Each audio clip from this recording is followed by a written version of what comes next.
Who else did they pick with Puck in their first phase? It was It Pugna, was right? Pugna into Puck. Pugna. Yep. I felt like the Pugna, it kind of like anchors drafts in some ways, but also is a vulnerability if you pick it in the first phase. So I feel like Pugna was maybe the issue. Here we go. All right, they lost. And they go run it back. Indeed, the Storm still left in the pool. OG gets another chance to pick it up. I'm actually quite surprised the fact that we still have the same pick order and the same sides. Yeah, this is the third game in a row where OG has been second pick. I think for OG at least, they are comfortable in this pick order because with Mar and the fact that you want your offlane pick to have strength and dominance, I think they'll be very happy being on this side. But it'll be interesting more on TSM because in this, after 3 games, they've had choice at least once out of these times, and the fact that they're giving this away to OG.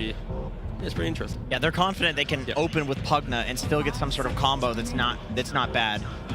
We'll see how that goes because OG they picked this with Storm in the last one, so this is looking like an identical draft. But does OG go Storm here, or this time do they pick up another hero, giving TSM potentially that Storm, and then looking to counter it later down the line? TSM's definitely going to be picking Storm if they can get Storm Pugna. Because there's one way, if they don't pick Storm, for example, it does force TSM to potentially think about the Storm counter bans in mid-game. So then maybe you get more Amar heroes going later into the draft, more options, rather than being forced into the, it's only Night Stalker available, only Slaughter. Ooh. There you go. So they pick DK, classic counter to Storm, instant stun. It's a hero that was very popular during the group stage, but kind of phased out, hasn't been banned or picked much, but still is pretty solid. Yeah, I don't think the win rate for it was too low. I mean, the only nerf to it was 5 damage off of the Aghanim, or the shard, yeah. Yeah, it was a 46% win rate on the hero in 28 games. Yeah, I mean, that's all right. That's pretty classic DK win rate right there. I feel like it also opens up a Grimstroke to be even more powerful too. Some of the best times for it is with that instant stun, so that there's low reaction time even if you have BKBs. So, but it's still interesting to see that OG had the same opening and they still pivoted. Maybe giving respect to their opponents, that their opponents, if they're opening the same way, they're like, okay, well, clearly they're gonna have a tool. Yeah. And they're like, all right, shake up the deck just a little bit. Right, the response will be different, so. There's Monkey King. We'll go for Monkey King, and that means Storm is the most likely gonna get banned or just ignored this draft, surprisingly. TSM will once again start focusing on heroes. For Amar, they are gonna ban some out. Even with the DK, I think against Pugna, you still think about banning the Storm. I mean, it's too good. Like, Pugna Storm, it's one of those combos that it doesn't feel like there's really a good counter that exists to it. And don't forget, at the very start of the major, we actually had the SEA teams trying to do DK carry. And OG's already shown that they're ready to kind of throw out their playbook of what they did in group stage and playoffs and try and do stuff. So maybe they're leaning back even to the early time of the major with this pick. You see TSM banning out Viper. They don't even think it's like an offlane DK. It's just potentially just mid or carry maybe for OG. Yeah, I felt previous game also had the stock of Night Stalker rising a little bit. I would imagine that we are either going to see that banned or picked up. Yeah, that is actually another hero now that with OG having a great game with it, it's an excellent pick for both teams, but it does seem to be a bit of a situational one. The other reason they're banning offlane heroes for OG is because they know they're not going to want to put the DK there if we have Monkey King. So they're going to still go to the other heroes that counter Monkey. They're going to guarantee their safe lane matchup. CK would have been better, so he's banned first phase. So maybe they're moving the Monkey up in priority because they know it's going to solidify that lane even with the Pugna. Gonna see 7 on new hero. Monkey's picked and Winner is banned. Yeah. Hey, he's played a couple of other heroes this tournament. Monkey. Jakiro. Bane. No, he has played a lot, to be fair. He's played like Io, Phoenix. Like 12 different heroes. But the best ones have been banned. The most successful one definitely being banned in that win range. Those were just in the group stage when he was like figuring out what the most fun thing to play on the main stage would be. He's like, all right, it's Windrunner, guys. This is level 30 heroes. Yeah. But for OG, like, with this DK going mid, I'd still love their offlane to also have some form of vision or initiation, because then it just simplifies your game plan where your offlane is starting up the fight, or your DK, and then your Snapfire is always layering in. Monkey King under early pressure, that was an abnormal game in the previous one where you crush lane and have items. Normally, you're constantly farming and hoping not to take the bigger fights until you get 2-3 items. Yeah, Monkey's definitely susceptible to like feeding early if he's not absolutely popping off. Low HP hero, you catch him out with a stun. He dies to magic damage. And the Death Prophet. I feel like this second ban phase always takes so long. Like, this is where you really get into the reserve time. Both of them sources of percentage-based damage, the Doom and the Death Prophet there. And since they already have one strength core, it would have really fit well. I think as well, TSM just showed how good Death Prophet was in game 1 when you put it in the off lane, that core role, you just go phase BKB, how quickly you leave your lane, take the mid tower. If you break down the map, a hero that wants to skirmish and need like 10 minutes of farm, you don't get that time because you're having to waste resources defending objectives, moving around the map. So I think I'm liking these value bans in the second phase from OG. I like the Phoenix ban from TSM FTX as well. I feel like it combos really, it's like the, I remember when people were running mid Monkey King, people were counterpicking it with Phoenix. It just absolutely just dumpsters Monkey King in lane. You can follow it wherever it goes. And then in the fights, you have this massive magical damage for both the Pugna and the Monkey King. You're a natural vessel builder as well against 2 healing heroes. Just remember that game of Gladiators where they had the Monkey into Phoenix and it was a rough one every time. Rough. Yeah. So Mirana has been a fairly popular hero during the group stages, mostly for the SCA teams. But it's been a while. Yeah, and that's why they banned Abaddon, because they were going to go for chain stun pickup type of lineup, so definitely a little different.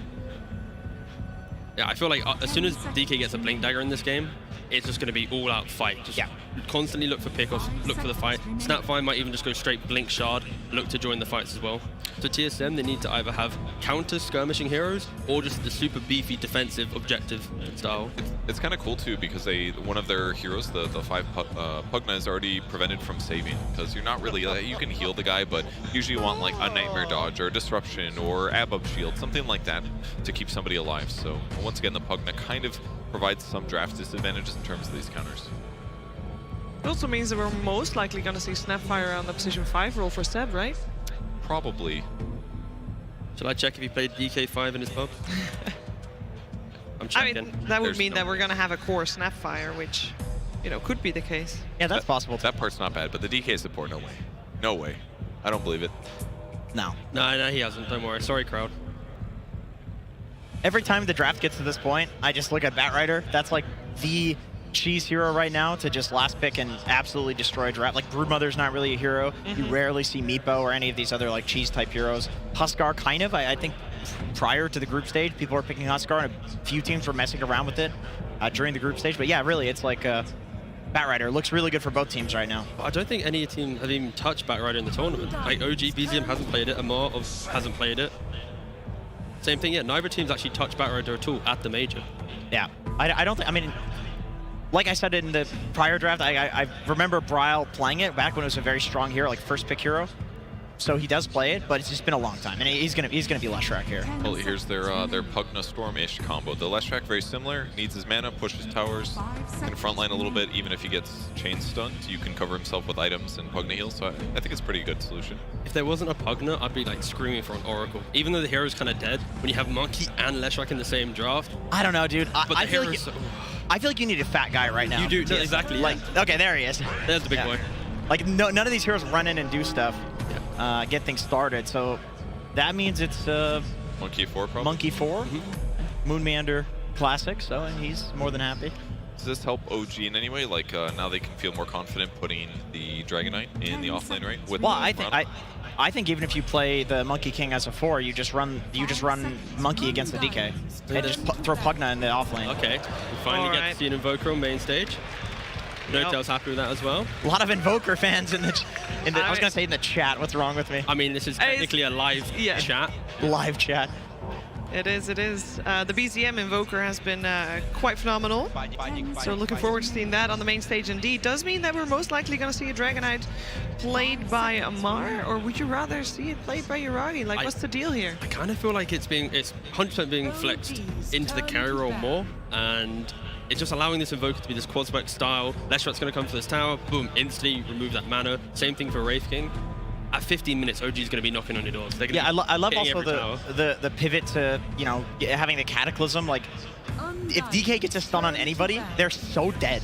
How the hell do you survive Snap Ult, Mirana Arrow, and then a Cataclysm? Like, this is insane combo with the DK. Pugna's like, look at his Neverward, like, oh, it's so useless now. Well, you beat it with Reincarnation, obviously. Yes, you of course. just die anyway. Well, refresh the Cataclysm. So Netherward is slightly a counter as well, right? If it's within Invoker and he hasn't BKB'd, you could produce a lot of damage. Well, how does it work? If Invoker's way over there, out of range of it, you just outrange the Netherward, right? Yeah, that's why you buy a Blink Dagger on Pugna and you just hunt the Invoker. Wherever he Cataclysms from, you jump in and drop the ward. That's why they banned the Beastmaster, so the Pugna rushes bots onto the Hawk to get Okay, all right, relax. Yep, that's it. ban out Face's Void would have given them some easy win with the Chronosphere Cataclysm. Yep. Netherward doesn't save from that.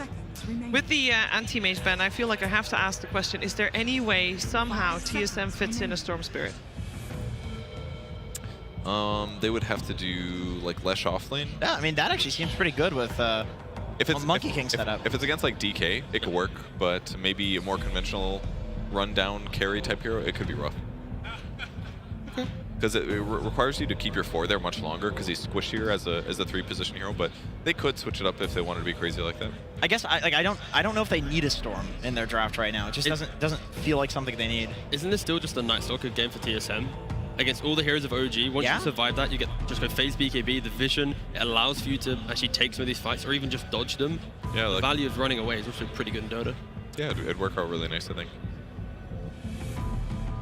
Yeah, there's a lot of offlaners still in the pool. Yeah, I think Night Stalker and oh, they banned Brew. I was about to say that, but yeah, Night Stalker or Brew are the ones that come to mind because they're the ones that can control the like 10 to 15 minute kind of fights that allows TSM the time to get the items to come out swinging for that first Roshan engagement. I mean, Night Stalker BKB is a pretty good timing as well. Obviously, Brewmaster's a little safer because you just got to split first. There it is. But if he rushes the BKB, gets it at a decent timing, he can be that front line of first team. Now, OG, are you going to do DK offlane? Or are you going to put it carry and Amar's going to get whatever hero he wants? So the cool thing about the TSM draft is that when you last pick a Night Stalker, you think like, okay, illusion counter, right? That's how you beat it in lane. You pick a PL.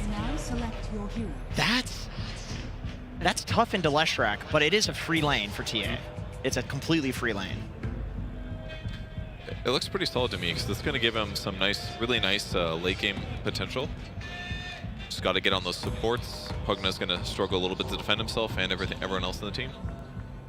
Yeah, it doesn't look like we have any surprises. We will see Seb on Marana this time around, rather than Taiga. So Taiga will once again take the Snapfire, and Marana in the game for Seb. How are we feeling about this one? I think Seb probably will be laning with the DK still. So even though the hero looks weird to be a 5, he's still going to be laning probably in that 4 role. But for OG, it's very much they need to hit their stride from the laning phase, keep the momentum going, because at some point, they're going to run into the wall of the Night Stalker vision, the Wraith King tankiness surviving for it. But yeah, no, this is the type of game that OG carrying the momentum of game 2, it gives them a good shot. Yeah, Seb's been shooting arrows all tournament, so it's going to be basically the same. He'll be fine. Same hero, just this time riding him out. Sure, yeah. Whoever wins the upcoming game will be at match point for this best of 5 grand final. It's going to be very exciting to see who that will be. We have a slight change up on a commentary duo, so let's head over to OD Pixel and Cinderin.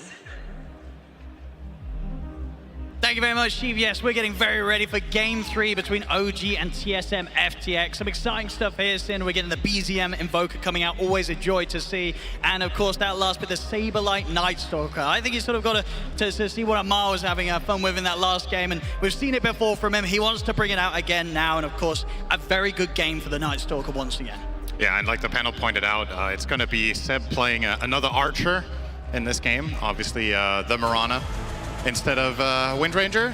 In a way, somewhat similar heroes. In a way, they're very different. But the thing they have in common is they need to hit that high impact skill shot stun. Absolutely. This time around, though, for Seb, he does have some reliable setup. A lot of the time when he plays the Windranger, he's the one initiating the moves. Now, this time around, they're obviously largely dependent on Dragon Tail to set up those arrows.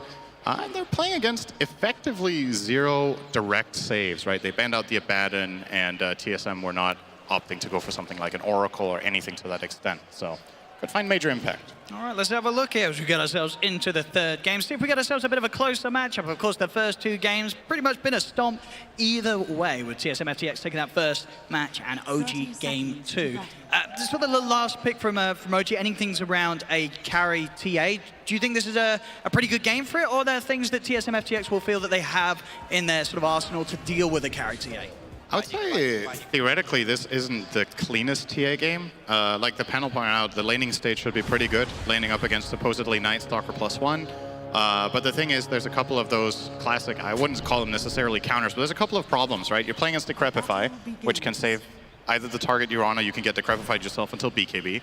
You're playing against Leshrac, who has a ton of damage instances to remove Refraction. And Monkey King ult as well is actually a classic TA counter, especially if he goes Diffusal, which Moonmeander could do as a position 4. He could go for something like the current Orb of Corrosion that he's eyeing up into that Diffu, and that's something Yuragi will need to take care of. But you know, with the right items, TA can play against most. I think in this game, the items you need to look out for are BKB and then ultimately a Nullifier. Sure, and how's sort of the lane for Uragi against these two melee heroes? It should be completely fine. I don't see why he wouldn't just out-farm Night Stalker in this lane. Going to get some good damage in onto Tiger there with the two stuns set up at the start. You know, some of the other lane matchups, Bryle on the mid Lesh, of course, as talked about in the panel, a lot of potential here with the duo of him and Dubu in that sort of mid stage of the game where Dubu's going to be able to keep him fueled up and pumping out the damage with that endless amounts of mana. How's sort of the lane against BZM and in sort of the overall game, how much issues does an Invoker provide against a Lesh? It's kind of tricky until you get BKB on Lesh. I think Cold Snap actually ruins this hero quite hard if there's reliable damage instances all the time. Can't really cast your Split Earth in the fight. You're very much dependent on moving around to deal your damage. So I will say Invoker is pretty good. I think Invoker plus TA traps or Invoker plus, you know, a Dragon Knight stun with Exort Invoker is always going to be scary for anyone, right? You can just Sunstrike Meteor, blast someone, again with no saves on TSM. You can't Decrepify the guy Invoker is on. That's not going to end very well. So, yeah, I think Bryle could have his own fair share of problems. The laning stage should be fine, though. Leshrac does completely fine against Invoker, does fine against basically anything, right? Can always find farm with Lightning Storm. But very curious to see how Bryle opts to skill build here, because sometimes we've seen mid-Leshes go like 1-4-1 and just really focus on getting the tower. He's opting for 2 points in Split Earth here, maybe to ensure range creeps a little bit better, or to be able to contest the Forge Spirit. Some good harassment here from BZM. Bryle ready to trade back with the ball already done. And then Water Rune at the ready, he'll be able to grab that one. Would you imagine we're going to see much movement from each side's supports towards this mid lane? Any chance for an early gank to get a kill for each mid? Oh, hang on, we're going to maybe get a kill top here. At least very good damage. Mumiander, if he could find a level up there, he might have actually had that. Looking for the courier. Has got the boots of Uragi on. Uragi will be able to get them delivered over. Actually, try and turn back over towards Moon. And he's hit the two. He's also got a salve and a Fairy Fire, so feeling confident to trade back with Tiger. Yeah, that might look like a bad trade for Moon. Like, effectively, he took like 300 damage and maybe dealt 100, but the thing is he ensured Saberlight, I think, 3 creeps. And Tiger, he could be in trouble here. They're in on top of him with the silence. He'll pop the Fairy Fire, turn with the blast. Moon with a nice dodge there to protect him against the Uragi's will trouble, live. perhaps. So if Uragi can run away from these two, it should be okay, but if he gets another attack here and gets a reset on the Jingu, that would have been huge, because then Uragi wouldn't even be able to come and contest this current wave. Might have to wait for it to run into tower, but now he's fine. So yeah, nice kill up here for TSM. I was not expecting them to be able to find first blood against this lane, but obviously Moonmeander just trading early on against Taiga and not expecting that surprise skill point in Crippling Fear perhaps to come into play there from Saberlight. Not necessarily on your mind in that moment. In the mid, Seb is going to see if they can get the kill onto Bryle. Dubu TP's over. It's ready to turn and take their attention away from the Lesh. Bryle will survive, even with that Sunstrike coming from BZM. Not quite enough, and they were very well prepared for that. With that ward that they have in their own jungle, they did catch Seb moving earlier towards that mid lane. The trade-off here is obviously with both the bottom supports running over. You're going to have Wraith King farming against Dragon Knight. This is a, for all intents and purposes, pretty boring lane. The two heroes are just going to hit creeps and none of them can threaten each other at all, really. So unless the supports rotate back down here, that is not going to be the lane to watch for a while. I think there's going to be much more likely action top, and it's actually happening right now. Misha, I keep calling him Misha because the name, it's in the name there. Taiga for Misha. Under a little bit of pressure, but we'll be okay. And in terms of the build, does it still surprise you? I feel like during the draft, there's maybe the expectation that BZM would go for the Wex, but going for the Exhort this game. Is it this just looking to capitalize on those solid stun setups? I think BZM goes for Exhort Invoker every game, if I'm not mistaken. It's their favorite way of playing, as Uragi will find a kill on Moon here. They'll be able to get rid of that Monkey King finally, after Moon was creating quite the annoyance for them, pushing them away from the wave. When you think about OG's team identity in this tournament, I think it just makes sense for BZM to play Exhort Invoker, right? They like to play these 3 scaling cores and really focus on being able to find that farm. In contrast to, if you haven't watched OG Dota for a while, Thompson would almost exclusively play Quas Wex because his role in that team was way more of a roaming nature. But yeah, BZM in this team, always that Exhort Invoker, huge impact late game, looking to farm up. So can't say I'm too surprised here. Solid CS as well in the mid so far. 14 denies against Bryle, 25-15 against the 22 and 5. It's going to be off to a hot start with the XP. Already about half a level ahead. We'll see top lane, Saberlight and Moon. They'll try and make another move onto Tiger, Yuragi. We'll see if we can do anything to help out Tiger. Cookie over to the side. Moon, he wants to dive this. He's in with the Primal Spring. Tiger will be able to turn with the blast. Tiger goes down. See if Moon can get himself out of the range of the tower. Sunstrike coming in, but it won't quite catch him. Moon Arrow. able to make it out. Bit of a minefield up here. He found a way out. I actually think if the arrow hits Moon, still doesn't die. He had a raindrop and 14 ones and a fairy fire, so would have blocked the majority of the arrow damage. Oh, he's actually going to go in on Yuragi. Back in. As low as he is on the HP, he wants to try and set up for an aggressive move on Yuragi. He had the stick charges good to go. Tiger is back around to help Yuragi out, if you did so. The dive won't continue, but Moon continuing to play incredibly aggressive and just trying to keep Yuragi on his toes and away from the creep wave. And it is showing Yuragi at the moment getting the least amount of farm out of the lanes in comparison to the other cores. Yeah, I have to say that's pretty surprising. This is not how I imagined this lane would go, but TSM are doing an excellent job in controlling that top wave and getting all that farm. I think the panel were saying as well, this should be a great lane for TA, but it is effectively a 300 gold lead for Night Stalker, who is a widely considered a relatively weak laner until nighttime, right? But they managed to find a kill during day, and he has more CS, so... And now they're bringing Dubu up here as well. So extra pressure being put onto the safe lane of OG. Of course, on the bottom half of the map, Tomato, he's had a fantastic start. Top net worth, and now he's able to safely move into the jungle, progress on his armlet. And very hard for OG to really make any sort of move to slow this Wraith King down at this stage. What they're going to do instead is they're going to use Amar, Dragon Form bottom as soon as possible. He's pushing this wave in. He's very... Oh, hang on. That's another death for Tiger, probably. Certainly is here. TSM FTX continuing to pile up the pressure on this top lane. And OG, with the two of them, they're not able to deal with it. Yuragi and Tiger starting to struggle against this early aggression. It's going to be kind of telling how TSM adjusts now to Amar being level 6. So he's probably going to want to use his first Elder Dragon Form bottom tower and start pushing that. I wonder if they're just going to leave Wraith King to solve that on his own, which will... the tower will take some damage, but not too much, or if they actually want to try to turn this into a gank. It's very obvious what the goal is here for Amar. You see him even pinging down here, might want some team backup to go for this tower.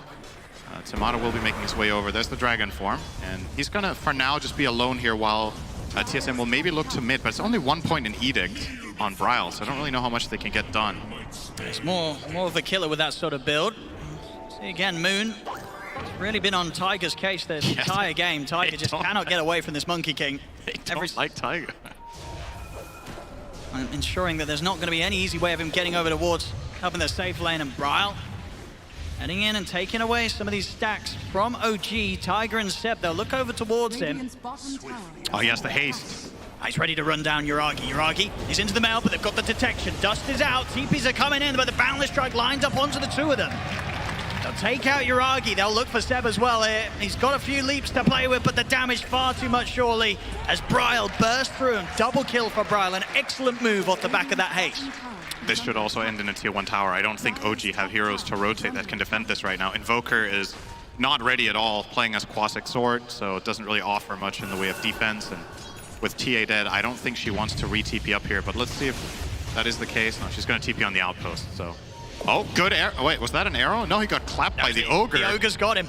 We'll set up for the trap. Oh my god, he's actually going to die from that? The cookie is Oh, no!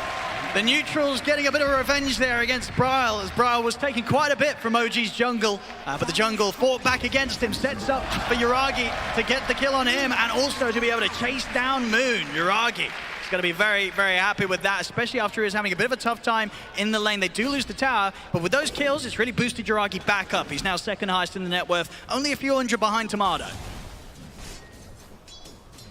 It's a little bit unfair when the game is 2 teams against 1. The jungle just teaming up with OG to get a double kill for Yuragi there. We'll see Bryle. He's going to get straight back out on the map towards the bottom lane. Same time top, Saberlight. He's going to get Seb. He's able to run him down, and bottom, they do manage to kill off Amar. Wait. So the Moon and Bryle, after being taken down top, they TP towards the bottom. No, Tomato did die. I think he must have failed a toggle with... I think he must have, because he had backup. It definitely didn't look like a scenario where he should have gone down, but he did. He failed a toggle with Corrosive Breath on, I think. Or he died on purpose to get a free refill. That one I don't believe in, really. You know, sometimes you give the players the benefit of the doubt. That did not seem on purpose. He was having a laugh at it too, I think. They still get the tower, they get the top kill. Yeah, we're going to see it. So Tomato here with Armlet activated, toggles with Corrosive. Yeah, it happens. We'll see it again here, poor Tomato. Honestly, oh my! Oh my. Probably a good thing he didn't have ulti skilled there. I think he would rather die than waste I think so. I mean, his team still got the job done. You know, they were able to push that tier 1 tower. And while Amar does get a gold bounty there, he doesn't get any experience. So The mid. what's that already? They can catch Tiger. They won't be quite on target with the slow. Cookie to take him out to safety. And he's just some early tier 1 Oh, they saw towers Moon going here. down. See if he's going to get any sort of help. That's the team trying to head over to help out Moon, but there's a lot of damage here for the Chaos Meteor and the Forge Spirits. Moon is going to get saved though, Dubu. With the heals, keeping Moon alive. Now Saberlight and Brile, they've gotten their way over towards the back lines. To the side though, the Kisses are coming out. The Dragon Tail's done as well, holding Brile down. Brile, he'll get punished for trying to dive in and take a kill away from OG as he'll fall.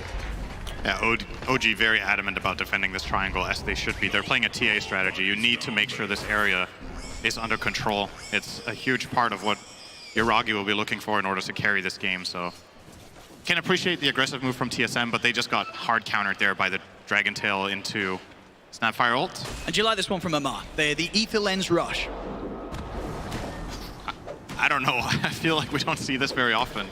I guess with this, can you outrange the Silence from Night Stalker? Can you stun farther away than Crippling? I wouldn't, not when you're in melee form, I don't think.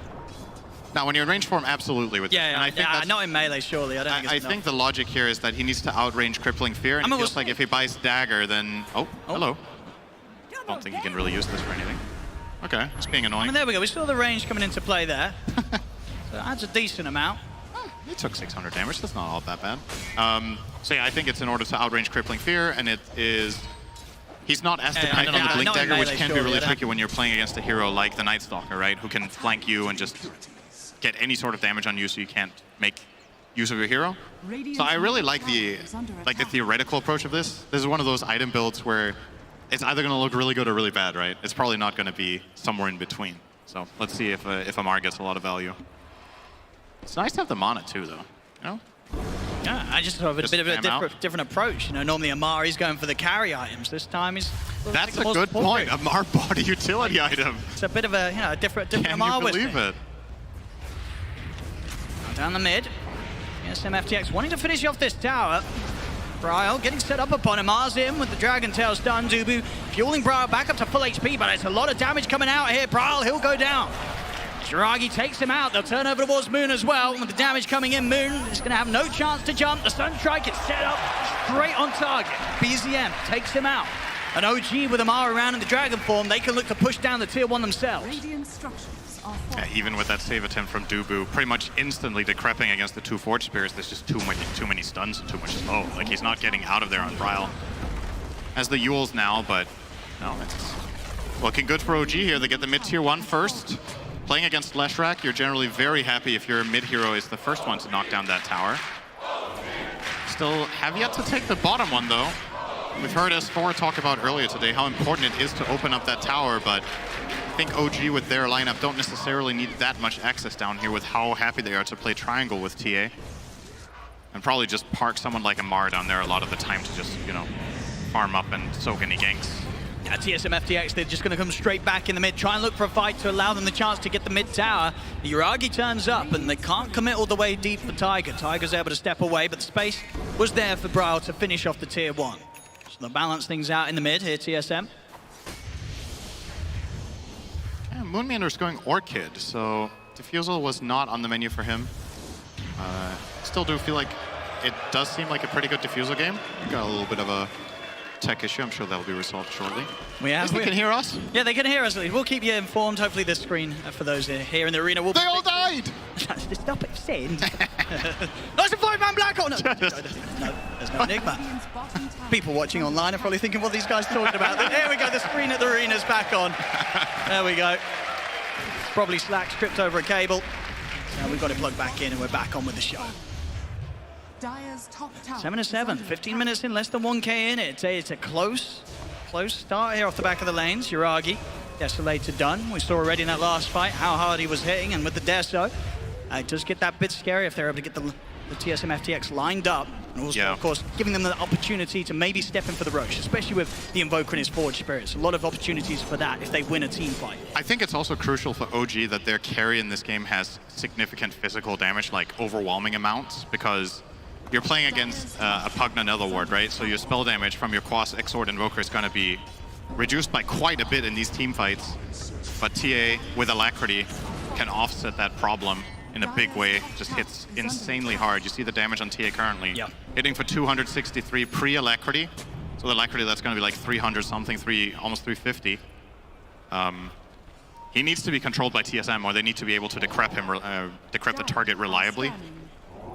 Arguably the better choice would be to decrep Yuragi in general, because I think if you decrep a teammate, they can just die to any of the other spells, right? You get absolutely annihilated by Snapfire, or by Dragon Knight, or by that Invoker. Snapfire can also outrange the Netherward, which shouldn't be underestimated. That's kind of...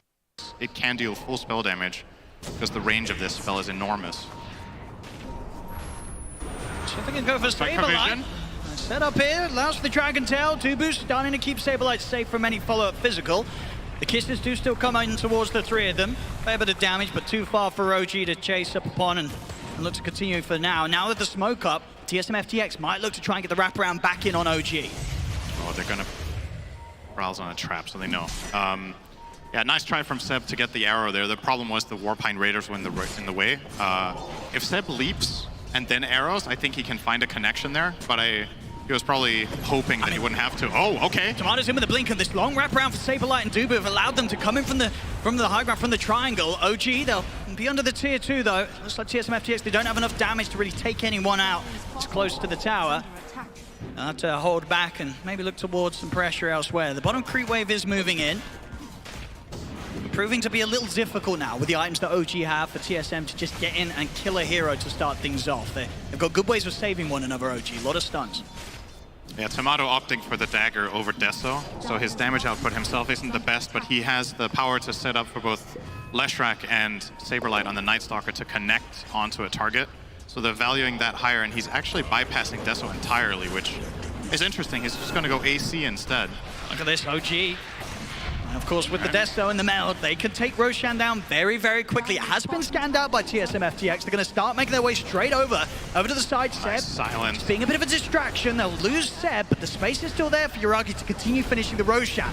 Turn over towards Dubu, he gets burst through by the combo of BZM. They need to get towards the pit soon if they want to try and stop it. Roshan getting very, very low. Moon will send the Wukong's command, but Yuragi's already finished off Roche, picks up the Aegis. They turn with the stun over towards Saberlight. Sunstrike comes in, Saberlight dies with the hits of Yuragi. Yuragi is in trouble one time round here though, as Moon bursts in with the Bounding Strike. We'll be back, of course, for a second round with the Aegis, and BZM, he's already looking for the setup back onto Moon. Trap slow as well from Yuragi. They'll look to run down the Monkey King. Moon's up to the high ground, but the hits from Yuragi shred through it. As OG, they'll take the Roshan, they'll take the fight around it. TSM FTX able to get some kills in return. Let's see if Tomato is going to be under any sort of threat. He's still feeling strong. Has got that reincarnation at the ready, so he's not scared at all. In fact, he's going to head straight towards that top lane to start to farm it. OG, they may look to see if they can set up and take him down twice. TPs are coming in, Tiger's ready to help out, and he has got the kisses, so that'll have great damage if they can get an opening stun on Tomato. Oh, this is... Oh! Ooh! All right. I mean, we saw his reactions earlier in the Manta-style video piece that they were showing, and there we have with the blink, Tomato, as soon as he senses something up, he's away. Oh, these fucking Zoomers, man. They're so fast. That was great stuff there for Tomato. We're going to get that again in the slow motion. Yeah. So from his perspective this is what he sees. As soon as he sees Seb, he knows something's up. He catches a bit of a glimpse there, and all right. He plays it cool. He knows, right, well, I've seen you, but I'll wait until the spell comes out, just so he can look even more stylish with the escape, and he does. He's out of there. OG got the setup on the Night Stalker straight away with the kisses. The Boundless Strike does come down to put a stop to the ult, but the damage is already done. OG, they're going to try and push him for more. They'll focus down the Nether Ward. Dubu now hiding underneath the tower with Tomato. Amar, he's ready to try and hunt for more. He's looking for Tomato, wants to get the setup on the Wraith King. OG, they've got the full squad here for the fight. They get the stun opening onto Dubu. He goes down. The space created, though, for Tomato to at least get the blink off and get back to safety. OG, with the 2 kills, they'll try and push on for the tier 1. And it feels like quite a bit ago, but I don't think we mentioned that the bottom tier 2 tower of OG's fell because Tomato was split pushing that while the Roche fight was going on before he connected over there. And that's why essentially that turned into kind of a draw, since they killed the Aegis carrier afterwards and got a bot tier 2. The the goal in the game didn't really shift, but they got a little bit extra map control. Oh, BZM. Good stun chain here, bottom lane. Oh, he's in trouble. Has he got anywhere to play his way out of this? He'll turn with the tornado, get himself out of the Wukongs, but the AoE damage coming out from Bryle takes him down. Over to the side as well, the top half of the map. They get the jump on Seb. 2 quick kills for TSM FTX. Sableye already seeing if he can maybe check out something else here as he's on top of Uragi. Amar will jump in. Uragi actually able to get the blink off in time. Tomato, he'll look for the opening on towards Tiger. They're in on top of the Snapfire. The final void there from Sableye taking him out.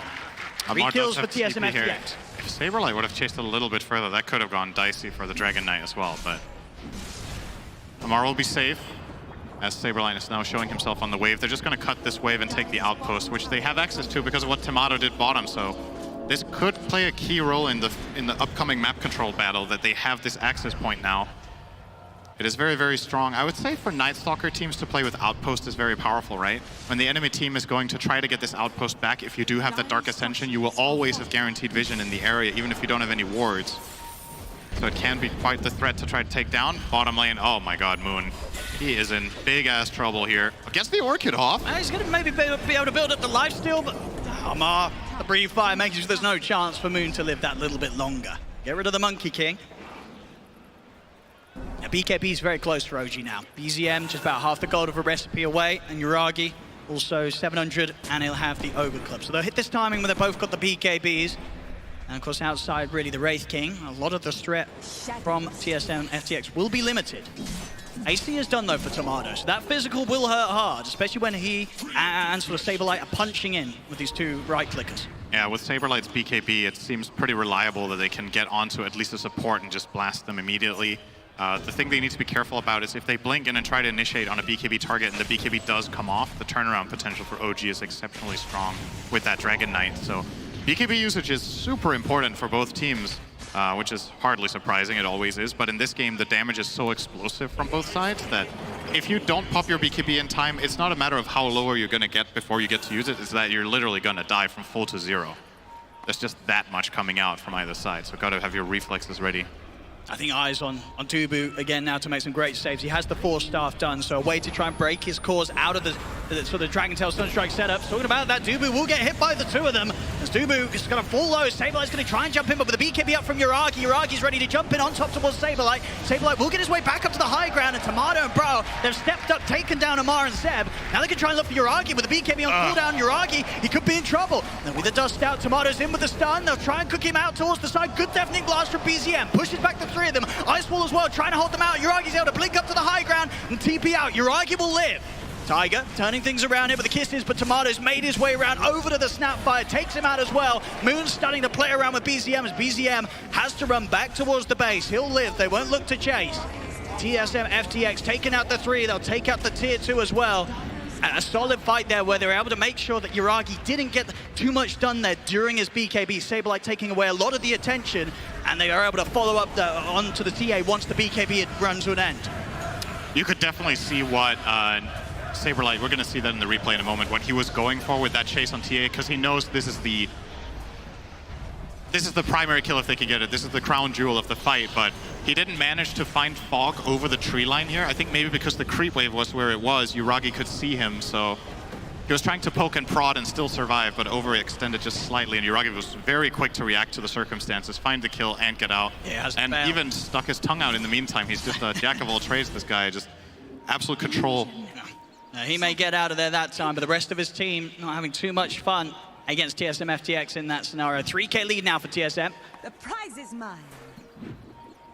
Also kind of crucial that Dubu didn't die in the initiation, right? We didn't really get to follow up on that so much, but he got really low. Beat stick of health. He had like 5%. Resets up with the stick, re-engages in the fight, and plays a role. So important that he was that quick to self-decrep when he got jumped.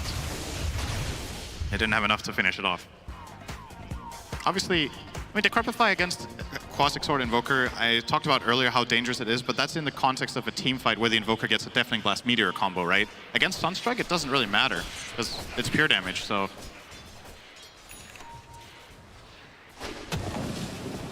And Moon, again playing sort of his favorite area of the map here, just focused on holding back this bottom wave. Meaning that OG has to really consider how many resources they want to try and put into dealing with that Monkey King down bottom. Ryle, Bloodstone, nearly at completion. As for OG, we'll see if they're able to go out to look towards a fight themselves, because right now it's TSM FTX that are keeping the pace up a little bit more. Another smoke from the side. They see Yuragi there with the Night Stalker night vision. They know he's melded here. He's gonna run away. So they're gonna get the jump, Saberlight. Starting to open things up as they'll look towards Tiger. With the silence, Yuragi's gonna attempt to turn. Saberlight popping the BKB. They back off away from the EMP. That's the BKB down for Saberlight. Poor Dubu getting arrowed in the smoke. They know he's there, but they obviously can't engage in. So yeah, OG pretty good there. They got a Night Stalker BKB charge and ulti, and they lost nothing, and that means there's an opening here for OG when this nighttime ends. I believe it was day now when Night Stalker popped this, or I feel like you can never truly trust this timer in the top when you mouse over. I'm not 100% sure. It will say until night. It says until day. Okay, it said until night when I think it did when it just It said until night when he had the ulti running. Yeah, so... Okay, well, it's still night, so not too big of a deal then. I'll see if they still want to fight anyway. OG, they have got Amar ready to lead in.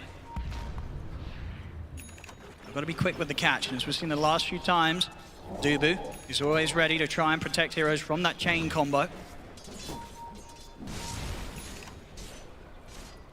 As OG, they won't catch anything with this move.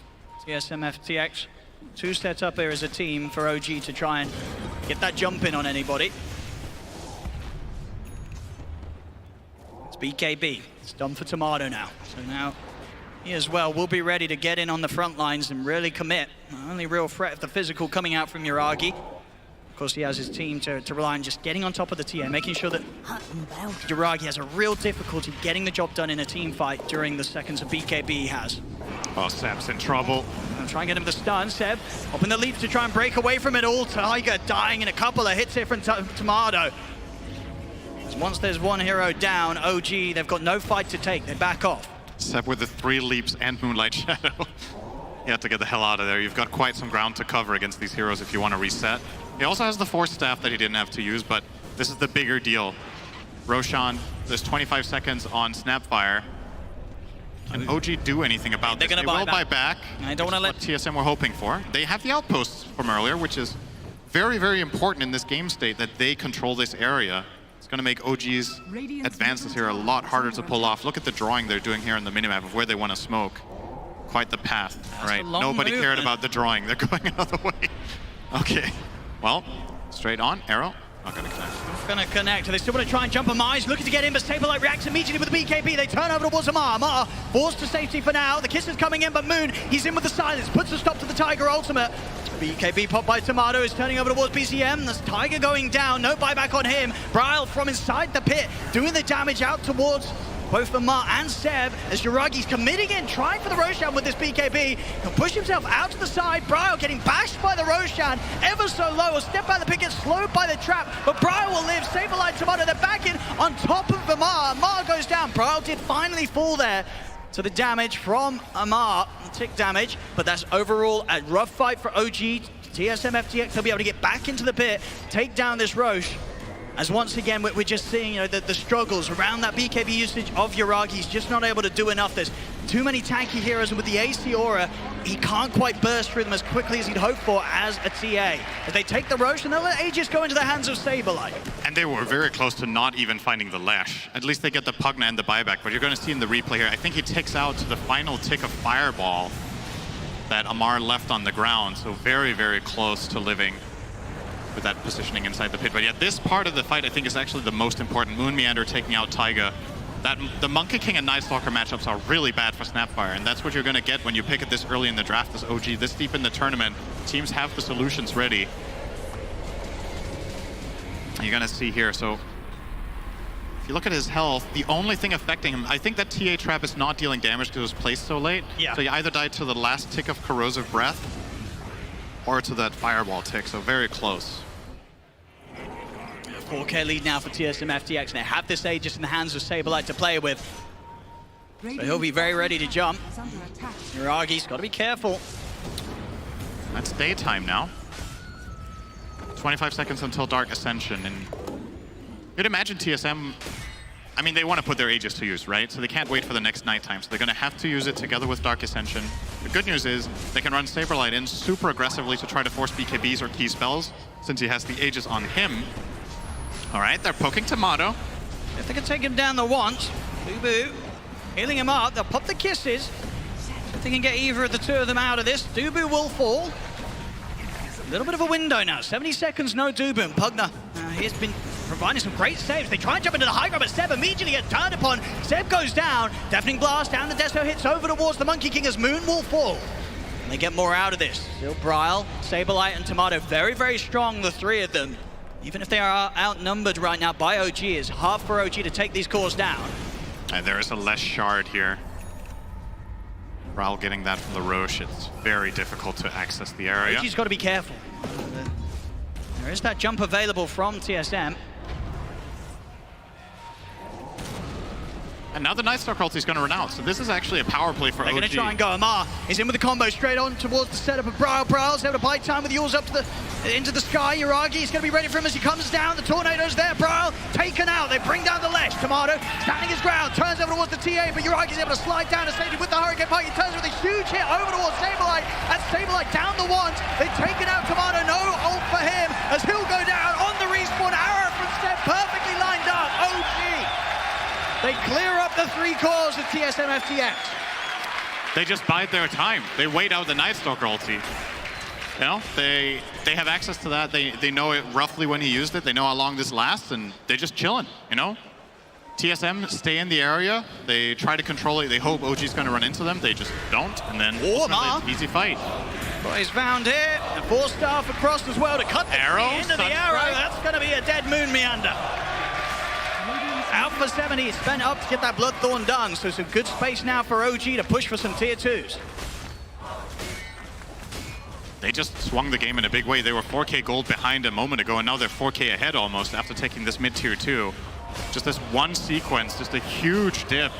Absolutely, yeah. TSM FTX just getting a bit ahead of themselves there, sticking out in OG's jungle when their supports were dead. They felt that they could deal with it, having the Aegis on Saberlight, but it was not enough. OG able to pick them apart perfectly and get that huge start with a big burst jump onto Bryle. The fight starts. Bryle, he's already about 3rd HP. It's just, you always have to consider when you're playing as a Night Stalker team, if you're outnumbered and night turns to day, effectively this fight is not really a 3v4 with an Aegis, right? It's more like 2.5, because Night Stalker, his net worth has very low value. He has a BKB and a Halberd, and he can't do any damage with his items, so all he is running around, has a little bit of control, and the Wraith King can't do it alone there. Tomato, after Bryle gets killed off. No they're ready to go for more. There's a couple of seconds until Moon's back up. BZM, he's in with a jump. Straight away. But the opening onto Dubu. Meteor's coming down. Dubu gets destroyed here by the jump of OG. 7K lead. OG starting to get that momentum. Yeah, this Invoker is nasty. BZM with the Hex. Can pretty much blink and blow up anybody who doesn't get Force Staff. Do they even have? They only have one on Pugna. Yeah, it's just Dubu. So if he jumps and kills the Pugna first, or somebody else stuns the Pugna, it just sets up Invokers to do basically whatever he wants onto one of these targets, as long as he's the first to go. This top tower, no way in hell they defend this. Also having the Alacrity talent here. Uragi is going to deal insane amounts of damage. Let's see what he hits for. 450. These buildings are going to go down incredibly quickly. They'll want to turn up to try and do something about the tier 3 and the barracks. I mean, already Amar showing his hand, ready to dive beyond the tier 3s to look for setups. Yeah, no NS ult, so they want to force something. They still have 40 seconds until nighttime. Saberlight is not particularly useful right now. Nice arrow. Seb fishing a little bit. And we see Tomato. He looks like he doesn't really want to head back until he has the nullify done. Big pick BZM. He's headed back to look towards him. Oh, he's got the tornado ready. Teasing with Tomato there, waiting for him to come towards the end of his TP. Jump forward from BZM. He wants to try and run Tomato down. Tomato, he's going to need backup ASAP from the rest of his team. Amar, he's turned up as well. Hex into the control. There's going to be one death on Tomato. He'll be back for round 2. Moon trying to help out here. He's out with the blink. Good blink off the back of the reincarnation as Tomato will manage to get himself out of there. Moon will die in the chase. It's not actually over there from OG. Amar, he's in on top of the two of them there, on top of Bryle. Bryle forced over to the side. playing around with the mice, getting shoved all over the place with his 4-star, so he finally falls. Tomato's in on top of Seb. Seb taken out, double kill for Brawl. Brawl's still alive this time round. They'll keep him up. BZM trying to continue to chase, but the shard off the Lesh, holding him back with the stun. Uragi's in with the jump, he's on top of Brawl, but Sablite's in as well. BKB popped by Uragi, he'll continue to commit. Tiger connects with the scatter blast slow. Sablite trying to run, he's slowed down by the nullify, but he will live, and now it's time to re-engage. Turn over towards Tiger. TSM FTX turn, take out another, and they want us to run and see if they can get Uragi as well. Sablite popping the ultimate, but the Blink's already offering Uragi. Should be far enough away to get out of there. Well, Izzy, though, he doesn't have a TP. There's a trap. If he can close up on this. Sablite's gonna run to the end of the world to try to catch this guy, but I think we just reached that end. No, wait, you're okay. That was just not gonna be good. This time around, sort of OG extending too far. As TSM FTX are able to take them out, outplay them. They keep Brawl alive. Brawl was the first focus really in that fight, but this time he survives. They can take the fight, they push back and get a tier 2. Brawl's going to be a pretty serious problem now that he has that BKB that he used for the first time in that fight. OG, I don't know if they have enough single target damage to kill him unless they chain stun him. And if they do chain stun him and he gets decrept and glimmered, I still think he will survive, pop BKB, Bloodstone, and get to work. So you have to be very careful about how they approach fights, OG, especially until TA hits 25. I wonder what he's going to take. We've seen Uragi take both talents on 25, but this might not be the game for refraction instances, which is the most common one. It's taken way more than the Meld Bash, but maybe this is a Meld Bash game since you can't necessarily really rely on the defensive instances that much against this lineup. Very curious what he opts to go for. Pretty tense moment. OG had a huge lead and now we're pretty much back to square one. Very, very close game. Don't so Google far. the net worth graph of this game. That is quite the roller coaster. TSM ready to show themselves in the mid, though. The moonlight here from Seb.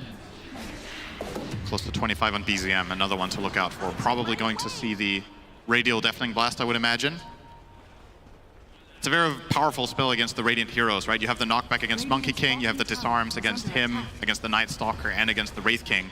And a lot of the time they're flanking from different angles, so you can only hit one of them, but with the Radial one, might be able to catch everybody all at once for huge damage mitigation. He hasn't chosen yet. He chose now.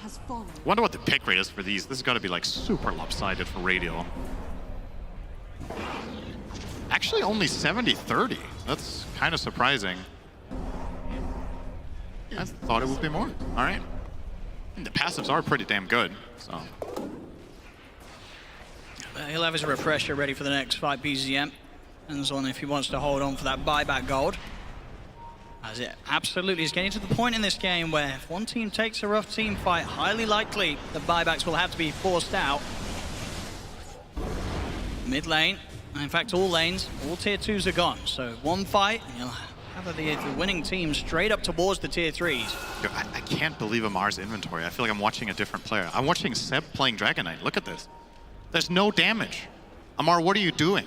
Where's your armlet AC on Dragon Knight? He's even got the wards, you know, yeah. And he got the Trickster Cloak. Yeah. He's got a defensive neutral item even. Changed man. Brown boots. Yeah, he's reformed. Grew up mid-series. Seb is so proud. So far, it's been working pretty well. Those Blink Dragon Tail stuns have set up a fair few times. He's been able to get the jump on Brawl the last few. See what they can get now. OG ready to pick the pace back up. They're out with the smoke.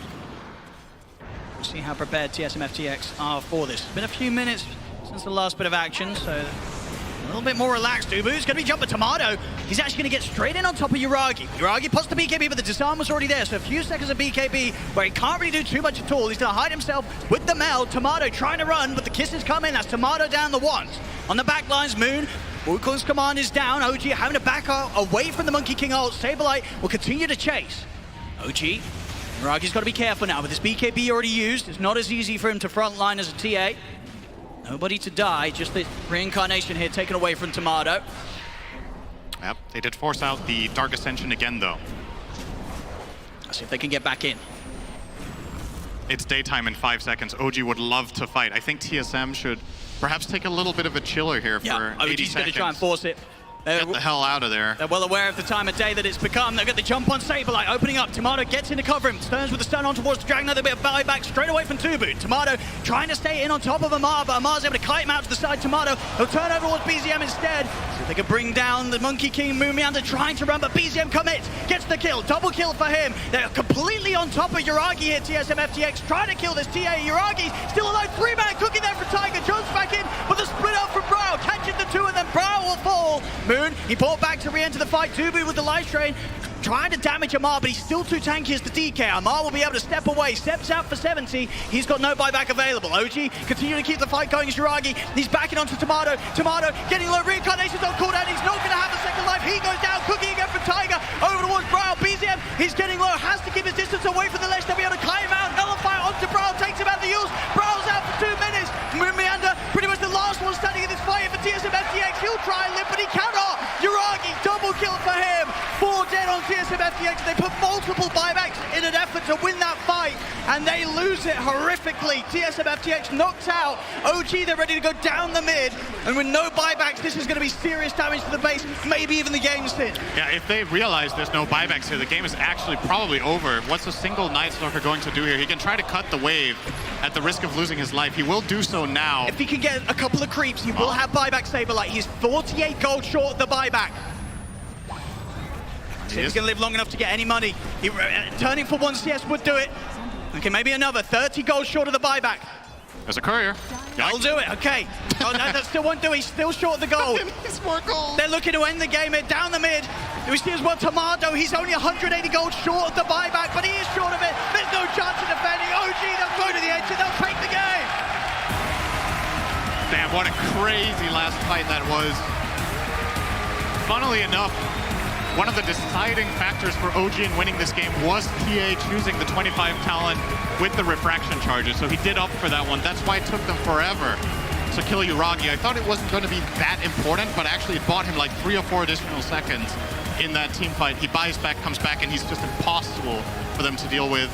OG very wise in their selection of that fight. They go in, the moment Night Stalker ulti is unavailable and it's daytime, they force this fight. Yep. And it was super close. If that's nighttime, they don't win that fight. Well, that's the thing, right? It was that same area pretty much 2 times where OG took those fights around that perfect moment of switching back to daytime. TSM FTX not prepared for OG to make that sort of quick move when it changes from night to day.